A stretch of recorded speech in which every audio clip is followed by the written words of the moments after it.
दोस्तों आप सभी ने प्रेमानंद महाराज के वीडियो देखे हैं, आप सभी ने उनके रील्स देखे हैं। बात समझो, ये बाहरी आशीर्वाद से कुछ नहीं होता। बचपन से सब देख रहे हैं। फल दे दिया तुमने, मान लो अभी एक सेब फल दिया, तुम खुशी हो जाओगे। बात पकड़ लोगे ना तो जन्म जन्मांतर तुम्हें उठाती चली जाएगी। हो सकता है अगला जन्म ही ना हो। बात मान ले, संतों की बात।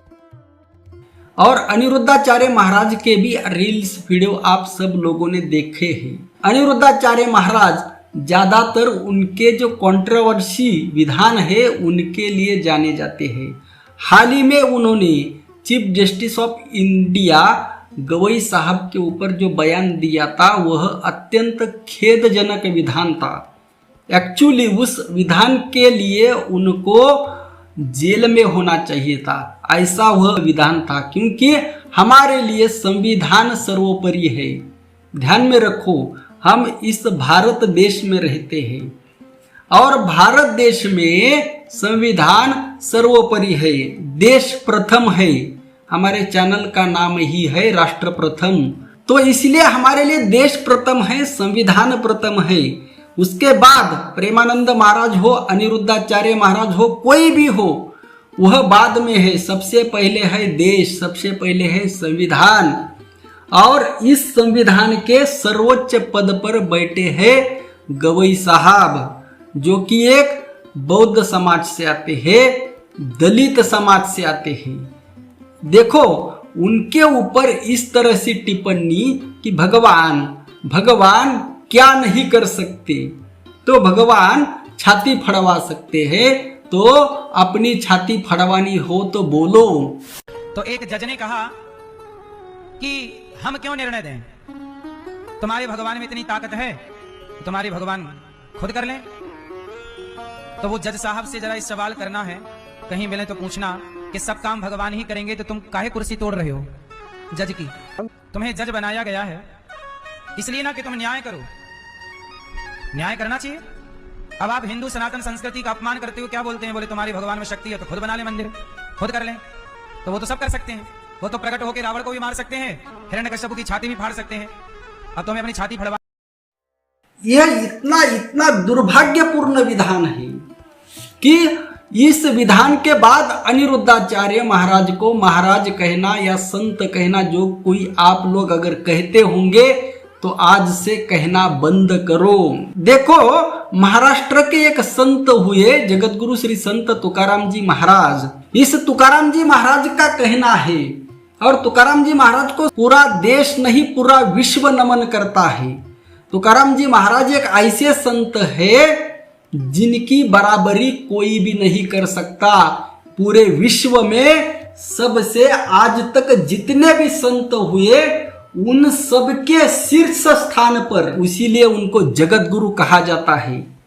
और ऐसे जगत गुरु श्री संत तुकाराम जी महाराज का कहना है कि कलयुग में पाखंडी बाबाओं की संख्या 99% है। सही संत जो सिर्फ भगवत भाव में लीन है, जो दूसरों की पीड़ा देखकर दुखी हो जाता है, और उन्होंने भगवान की जो डेफिनेशन की है वह डेफिनेशन भी बहुत ही महत्वपूर्ण है। जगत गुरु श्री संत तुकाराम जी महाराज ने जो डेफिनेशन की है भगवान की, वह ईश्वर की डेफिनेशन वह है कि जो दुखी लोग है, जो पीड़ित है, जो वंचित है, जो शोषित है, जिनका कोई नहीं है, वह कौन से भी जाति के हो, कौन से भी वर्ग के हो, कौन से भी वर्ण के हो, उनकी मदद करना, उनकी सेवा करना, और उनके दुख को, जो दुखी है उनके दुख को अपना दुख समझने वाला, उनका दुख देखकर जिसके हृदय में दुख प्रकट होता है, जितना दुख वह व्यक्ति भुगत रहा है उतना ही दुख अगर तुम्हारे मन में, जिस व्यक्ति के मन में उत्पन्न होता है, वही संत है, वही ईश्वर है। जगत गुरु श्री संत तुकाराम महाराज हर एक व्यक्ति में ईश्वर देखते थे, हर जगह ईश्वर देखते थे।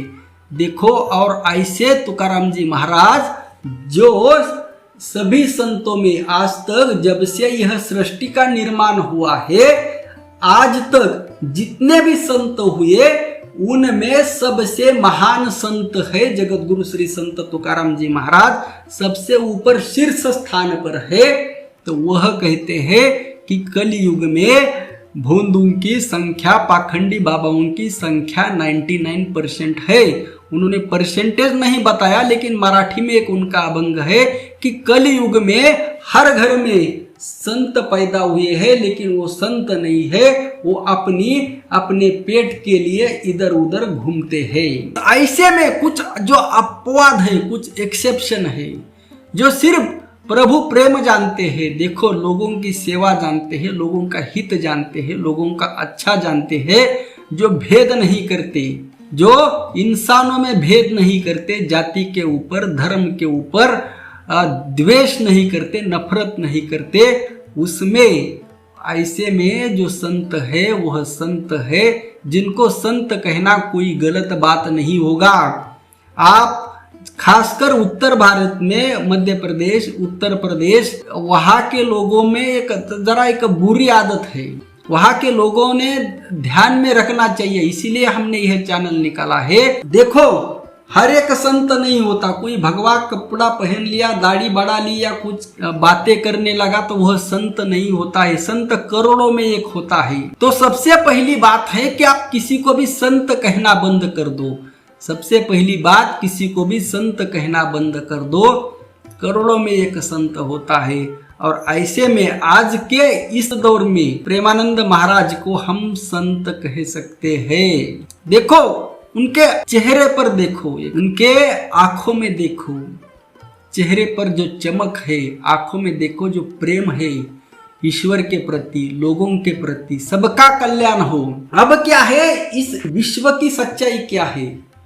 हाँ, ईश्वर है नहीं है, यह मैं धीरे धीरे आप लोगों को सब कुछ बताने वाला हूँ। धर्म क्या है, ईश्वर क्या है भी या नहीं भी, है तो कहाँ है, नहीं तो क्यों नहीं है, ये सारी बातें मैं आने वाले वीडियो में बताने वाला हूँ। अब इस बात पे चर्चा हो सकती है, लेकिन जो असली भाव होता है, जो करुणा का भाव होता है, जो प्रेम का भाव होता है, जो दया का भाव होता है, जो हृदय में होना जरूरी है, जैसे गौतम बुद्ध के हृदय में था, जैसा तुकाराम महाराज के हृदय में था, वैसा ही भाव प्रेमानंद महाराज के हृदय में है। देखो इस विषय पर हम और भी बोलने वाले हैं। अभी कंक्लूजन हम सिर्फ इतना ही कर सकते हैं कि प्रेमानंद महाराज और अनिरुद्धाचार्य महाराज में जमीन आसमान का फर्क है। यह बात ध्यान में रखो और आपकी राय बहुत महत्वपूर्ण है। कृपया अपनी राय रखना न भूलें और उसी राय के ऊपर हम और आगे बात करेंगे। और डेली हमारा एक वीडियो आएगा आपके लिए। हमारे चैनल को लाइक करें, सब्सक्राइब करें और ज़्यादा से ज़्यादा शेयर करें और कमेंट करना न भूलें। राम कृष्ण हरि।